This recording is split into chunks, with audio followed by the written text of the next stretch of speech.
Welcome to Penrose Learning, where we make understanding easy. You start by confirming prerequisites and run the first diagnostic steps. Power the D5300 and set AFS or AFC depending on your subject. Make sure battery is at least 50%. Attach a known good lens if available to isolate problems. Switch to single-point center AF and focus on a high-contrast target about 1 to 3 meters away.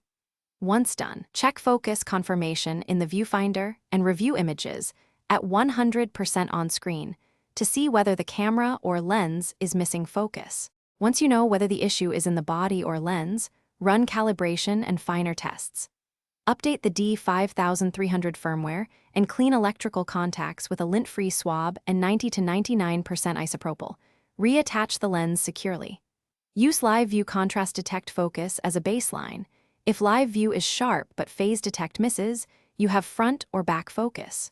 Repeat tests at multiple distances and apertures. If you see a consistent offset, document it for micro adjustment or lens calibration procedures. Finish by applying corrective action and know when to escalate. If your lens supports micro adjust on another body, note the correction value and, where possible, apply it. Otherwise, send the lens for optical calibration. As a practical workaround, use Live View Contrast Focus or stop down 1 to 2 stops to increase depth of field. If focus problems are intermittent, test the lens on another D5300 or body. Repeated failures point to AF motor, flex cable, or electronic issues. Seek professional repair when needed. Thanks for watching. If this was helpful, leave a like and consider subscribing. See you next time.